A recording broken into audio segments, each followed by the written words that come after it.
Nahmaduhu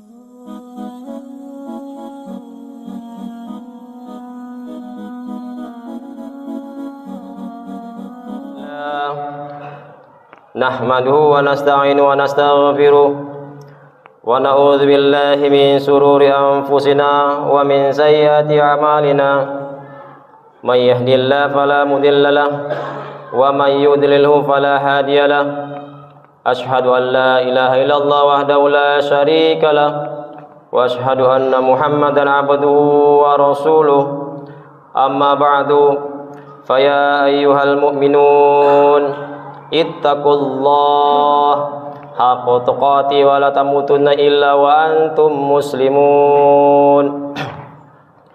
Alhamdulillah, jamaah Jumat dirahmati Allah Subhanahu wa taala.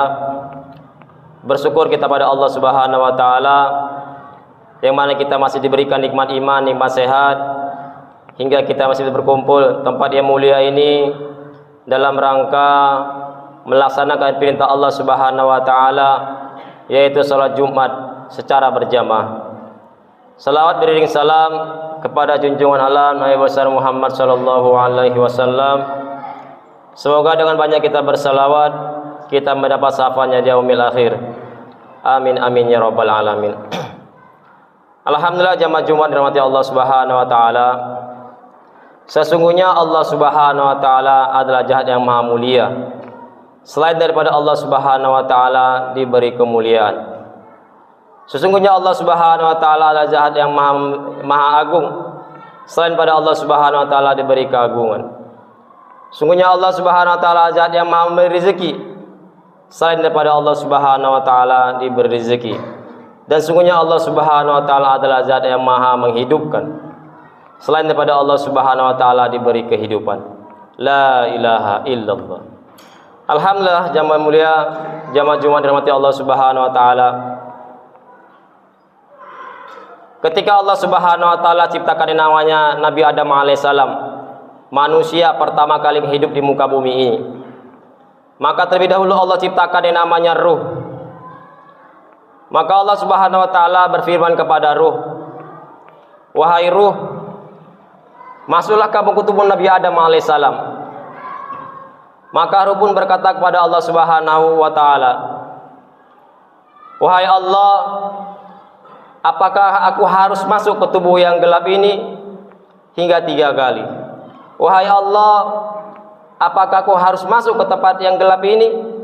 Wahai Allah, apakah aku harus masuk ke tempat tubuh yang gelap ini?" Allah Subhanahu wa taala berfirman, "Wahai ruh, masuklah kamu ke dalamnya." Maka hadirin mulia, hari Jumat Allah Subhanahu wa taala, ruh pun masuk ke tubuh Nabi Adam alaihissalam dengan syarat terpaksa. Alim ulama katakan, andai kata dahulu ruh masuk ke tubuh Nabi Adam alaihissalam dengan keadaan sukarela, maka keluarnya pun dengan syarat sukarela. Tapi ini ruh masuk ke tubuh Nabi Adam alaihissalam dengan syarat terpaksa. Maka hadirin mulia, ruh ini pun keluar dengan syarat terpaksa. Gimana kita lihat, hadirin mulia Allah Subhanahu wa taala, banyak di antara saudara-saudara kita yang mati dalam sakaratul maut dalam keadaan susah. Susah gimana? Susah mengucap kalimat la ilaha illallah. Hadirin mulia, hadirin Allah Subhanahu wa taala, keluarnya ruh dari tubuh manusia ini sungguh sangat-sangat sakit hadirin mulia. Sakitnya bagaikan alim ulama katakan, bagaikan kambing dikuliti hidup-hidup, atau bagaikan sayatan 70 pedang. Begitu hadirin mulia, ruh ini keluar dari tubuh manusia sangat susah. Hadirin mati Allah Subhanahu wa taala, ada suatu kisah ketika Rasulullah sallallahu alaihi wasallam hendak dicabut nyawanya oleh malaikat maut. Maka Allah perintahkan kepada malaikat maut, "Wahai malaikat maut, datanglah kepada Rasulullah dan cabutlah nyawanya." Maka malaikat maut pun datang ke rumahnya Nabi Muhammad SAW dengan berwujud manusia. Maka dia pun datang, diketuknya pintu rumah Rasulullah SAW. Assalamualaikum. Maka dari dalam rumah ada Rasul dan Aisyah, istri beliau. Maka Aisyah radhiyallahu anha pun keluar, membuka pintu dan menemui tamunya tersebut. Waktu dibuka pintunya, istri Rasulullah SAW, Aisyah radhiyallahu anha membuka pintu dan berkata, "Wahai Tuan, ada apa engkau kemari? Sesungguhnya Rasulullah SAW sedang sakit parah. Nanti saja kamu datang kemari."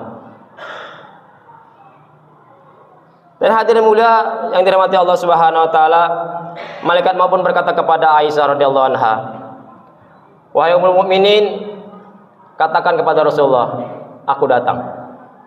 Maka Aisyah ini pun datang bertemu kepada Rasulullah SAW dan berkata, "Wahai Rasulullah, ada tamu yang hendak datang ke rumah, ada tamu yang hendak menjumpaimu." Rasulullah SAW pun ini sudah tahu ini siapa yang hadir, siapa yang datang. Ini yang datang adalah malaikat maut yang hendak mencabut nyawanya. Maka Rasulullah SAW pun berkata kepada Aisyah, "Wahai Aisyah, bukalah pintu tersebut." Maka Aisyah pun membuka pintu tersebut dan silakan masuk Tuan. Rasulullah SAW sudah mempersilakan kamu untuk menghadapnya.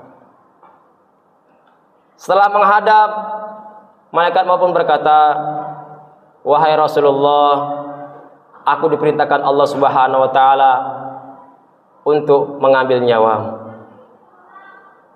Maka seketika itu juga Aisyah radhiyallahu anha, istri beliau, pun terkejut melihat perkataan tamu tadi. Rasulullah SAW berkata kepada Aisyah, "Wahai Aisyah, inilah malaikat maut yang akan mencabut nyawaku." Maka malaikat maut pun berkata kepada Rasulullah SAW, "Ya Rasulullah, izinkan aku mencabut nyawamu." Silakan malaikat. Maka malaikat pun menjalankan tugasnya, mencabut nyawa Rasulullah dengan perlahan-lahan. Sekali tarik, Rasulullah SAW pun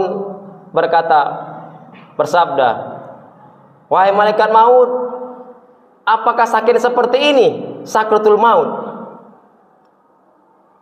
Apa kata malaikat maut? "Ya Rasulullah, sesungguhnya aku mencabut nyawamu ini sudah Allah ringankan 70 kali lebih ringan dari manusia biasa." Jadi hadirin mulia, bisa kita bayangkan bagaimana sakitnya sakratul maut itu. Rasulullah SAW saja pun yang sudah diringankan 70 kali masih merasakan yang namanya sangat sakit.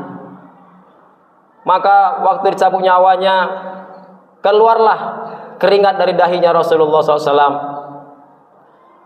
Waktu itu Rasulullah SAW di pangkuan Aisyah radhiyallahu anha mengeluarkan keringat dari dahinya. Itu menunjukkan apa? Itu menunjukkan rasa sakit yang luar biasa. Jadi hadirin mulia, bisa kita bayangkan kita nanti waktu sakratul maut, bagaimana sakitnya kita lagi nanti.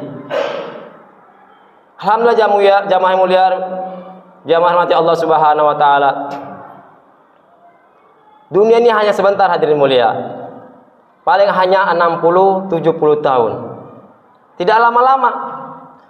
Dahulu kita mungkin bayi, kecil, remaja, dewasa. Sekarang sudah jadi orang tua. Sebentar lagi dia kakek-kakek dan meninggal dunia. Ini hadirin mulia, hadirin mati Allah Subhanahu wa taala. Dahulu Presiden RI kita yang pertama adalah Bapak Soekarno, Bapak proklamator. Dahulu beliau ada, tapi sekarang hanya tinggal cerita. Beliau adalah yang memerdekakan Indonesia, yang mengusahakan kemerdekaan Republik Indonesia ini sampai sekarang, sampai bisa kita nikmati sekarang.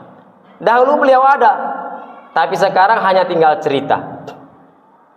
Dan dahulu Presiden RI kedua, Bapak Soeharto, Bapak Pembangunan.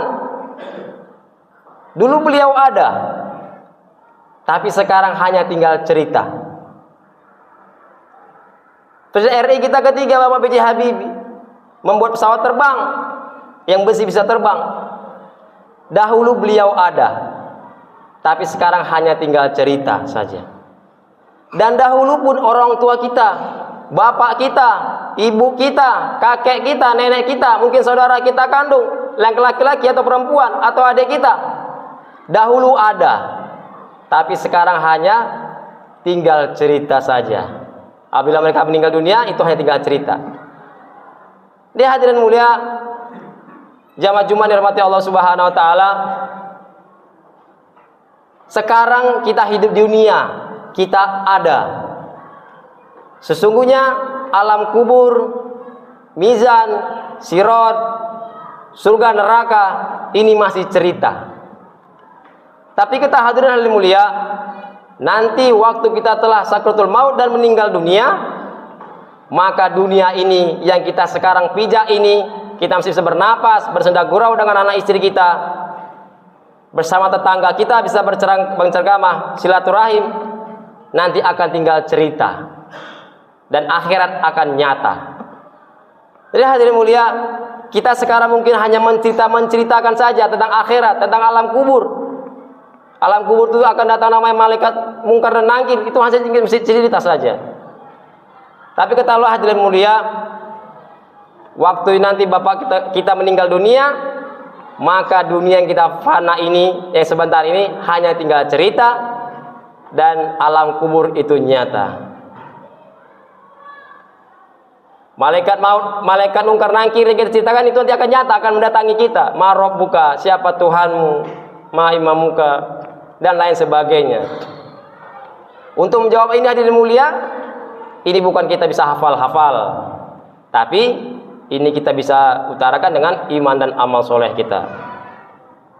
Dan hadirin mulia yang dirahmati Allah Subhanahu wa taala, begitulah kehidupan di dunia ini hadirin mulia. Tidak lama-lama. Kullun nafsin za'iqatul maut. Setiap yang bernyawa akan merasakan yang namanya kematian. Kita, ibu kita, orang tua kita, adik kita, semua akan merasakan namanya kematian. Walaupun itu, siapapun itu. Raja akan mati, pemerintah, presiden akan mati, menteri akan mati, pedagang akan mati, orang tua kita akan mati, kaya miskin akan mati. Bahkan malaikat maut pun akan mati sekalipun. Yang kekal adalah Allah Subhanahu wa taala. La ilaha illallah Muhammad Rasulullah. Jadi hadirin mulia, hadirin Allah Subhanahu wa taala, bagaimana kita ingin kematian kita ini? Kita ingin kematian kita ini dengan husnul khotimah, dengan kematian yang baik. Kematian baik itu gimana? Kematian yang baik itu adalah kita dapat mengucapkan kalimat la ilaha illallah Muhammad Rasulullah. Dikatakan dalam sebuah hadis, man akhiru kalimi la ilaha illallah dakhalal jannah. Barang siapa yang di akhir hayatnya dapat mengucapkan kalimat la ilaha illallah, dijamin baginya surga. Tidak hadirin mulia yang dirahmati Allah Subhanahu wa taala, ada satu kisah cerita, dia seorang dokter, hari-hari melihat orang meninggal dunia.